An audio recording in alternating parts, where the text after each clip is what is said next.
Ya, Assalamualaikum warahmatullahi wabarakatuh. Pada kesempatan kali ini, saya akan memberikan sebuah materi yaitu tentang membuat flowchart secara online pada mata pelajaran simulasi dan komunikasi digital. Pada pertemuan 1 dan 2, kita sudah membahas bagaimana caranya membuat flowchart dan untuk tugas yang kemarin, untuk tugas yang pertama, yaitu kalian membuat sebuah flowchart dengan tangan atau digambar dengan manual. Nah, sekarang saya akan menjelaskan bagaimana sih caranya membuat flowchart secara online. Bisa menggunakan laptop, bisa menggunakan HP, yang penting ada internetnya. Saya lanjutkan. Sebelum kita masuk ke caranya, kita ingat-ingat terlebih dahulu saja. Flowchart. Flowchart adalah algoritma yang berbentuk sebuah gambar. Kemudian simbolnya agar kita sering mengingat, saya ulangi lagi. Di sini ada beberapa flowchart, simbol flowchart yang sering kita gunakan. Jangan sampai terbalik antara yang processing dengan yang input atau output. Untuk yang persegi panjang seperti ini, maka ini yang disebut processing atau proses. Jadi jika ada sebuah proses, maka simbolnya seperti ini. Kemudian, jika ada simbol seperti ini maka yang dimaksud adalah proses mulai atau finish. Jadi, memulai atau mengakhiri program. Contohnya di flowchart adalah start dan finish. Kemudian, jika ada input atau output, maka menggunakan simbol seperti ini. Nah, setelah itu jika ada kondisi atau decision, maka menggunakan simbol seperti ini. Kemudian ini adalah simbol arah dari flowchart itu sendiri. Jangan sampai terbalik ya, antara processing dengan input atau output. Kemudian saya lanjutkan. Di sini kita bisa melihat contoh flowchart dan pseudocode yang kemarin. Di sini kita contohnya adalah pengembalian buku perpustakaan. Gambar flowchartnya seperti ini. Pertama kita mulai terlebih dahulu. Ini adalah terminal, kemudian input data diri. Kan kita sudah tahu input data diri berarti kan sebuah inputan, maka simbolnya seperti ini. Kemudian ini ada proses, maka proses itu bentuknya seperti ini, persegi panjang, yaitu mengecek pengembalian buku. Setelah itu di sini ada namanya decision atau kondisi. Di sini ditanyakan, pengembalian buku apakah terlambat lebih dari 3 hari? Jika iya, maka kan terlambat. Jika terlambat, maka harus menginputkan dendanya berapa. Nah, sedangkan jika tidak terlambat, tidak, maka pengembalian buku akan diproses. Nah, setelah kalian tadi misalkan terlambat, kan membayar denda. Setelah bayar denda, kalian akan diproses baru pengembalian bukunya. Setelah itu selesai prosesnya. Nah, yang ditanyakan kita selama ini kan, terus Pak, bagaimana caranya kalau kita mau buat flowchart seperti ini? Nah, sekarang saya akan memberitahu caranya, bagaimana caranya membuat flowchart secara online. Nah, seperti ini saya contohkan. Silahkan kalian buka dengan di Google Chrome kalian, bisa di HP ataupun di laptop kalian, silahkan diketikkan membuat flowchart online gitu saja. Kemudian diklik enter, silahkan ditunggu. Kemudian pilih yang alamatnya seperti ini, bisa terlihat flowchart maker and online diagram software. Di sini apps.diagrams.net. Nah, pilih yang ini. Silahkan diklik. Silahkan ditunggu. Nah, ini masih proses, silahkan ditunggu.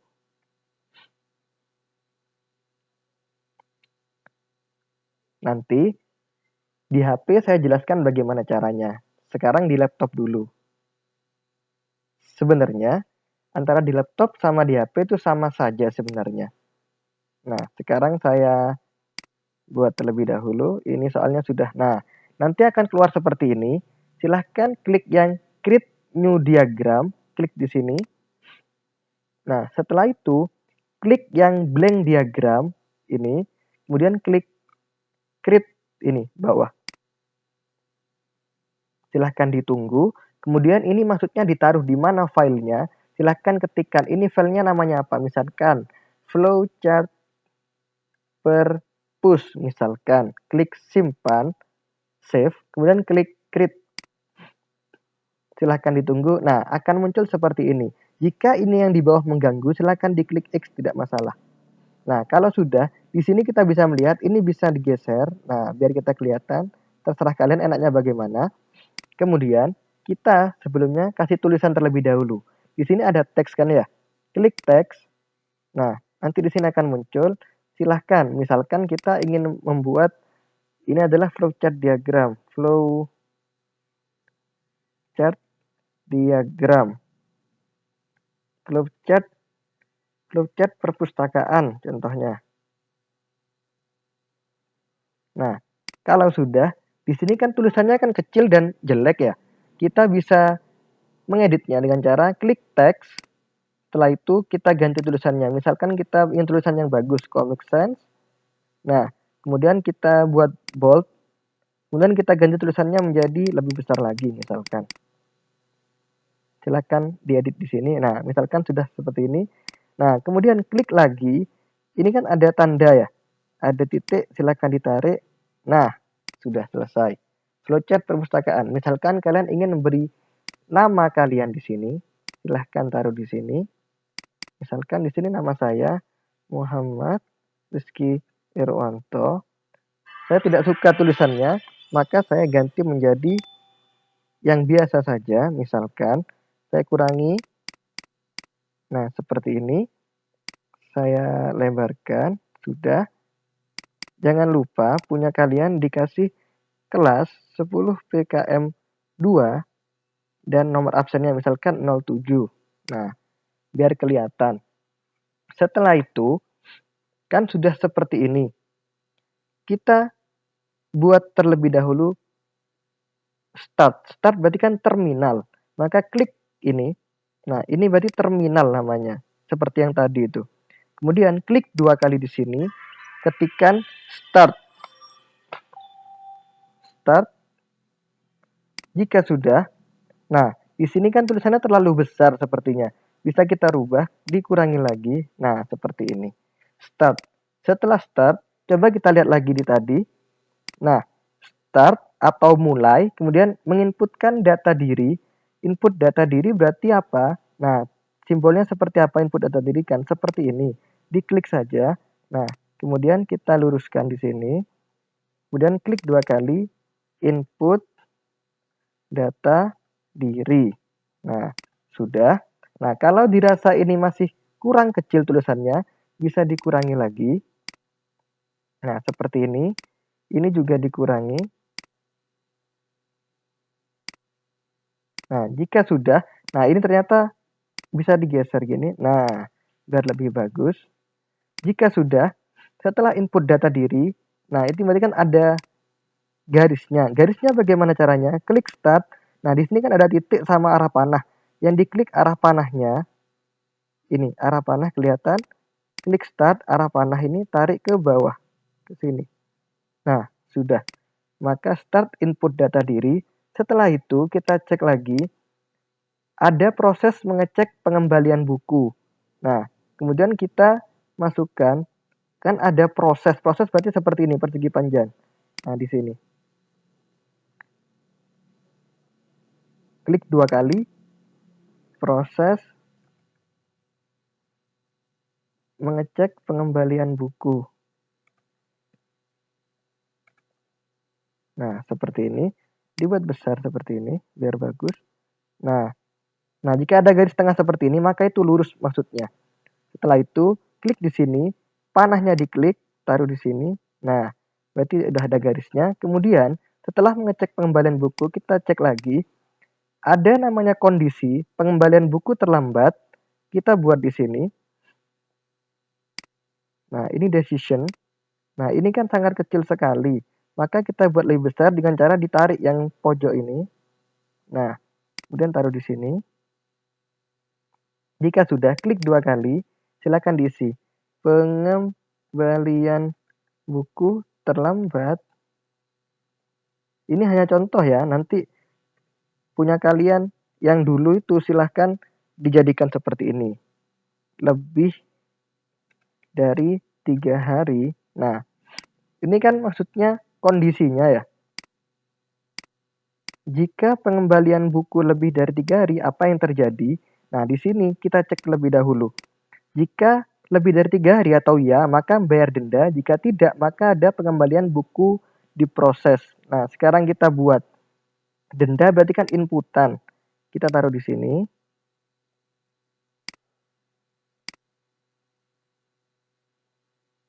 Klik 2 kali. Membayar denda. Kemudian di sini ada juga proses pengembalian buku diproses. Maka silakan klik di sini, taruh di sebelah sini,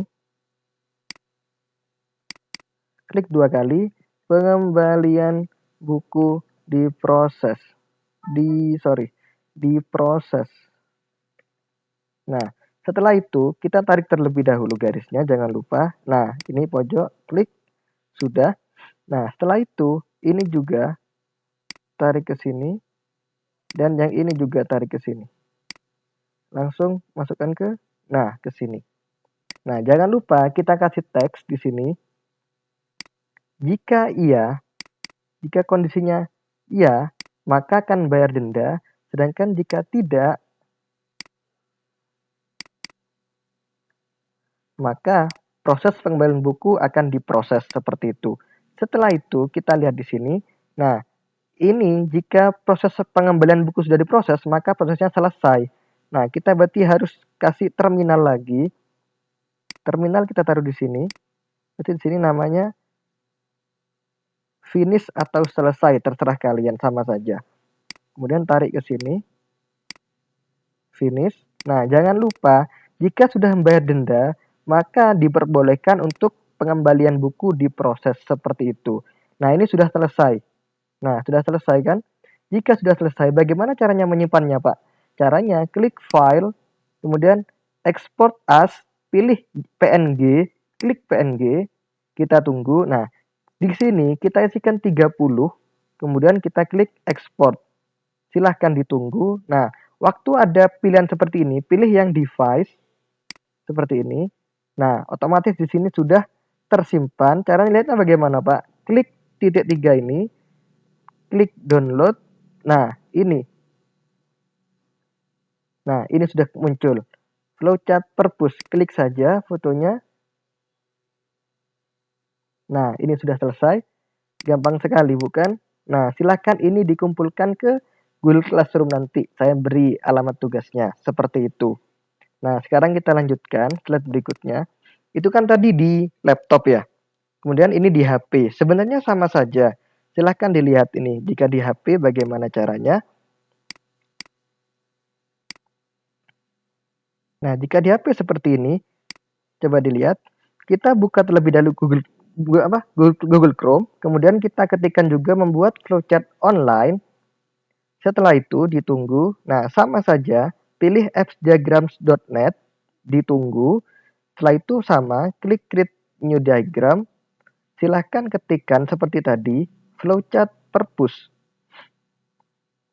Nah, setelah itu klik yang blank diagram itu. Setelah itu klik. Nah, itu kalau mau dibuang silahkan. Kemudian klik create. Nah, di sana ada garis-garis untuk sebagai pembatas, kemudian itu teks, itu hanya untuk contoh saja ya. Sebenarnya sama saja antara laptop sama di HP kalian.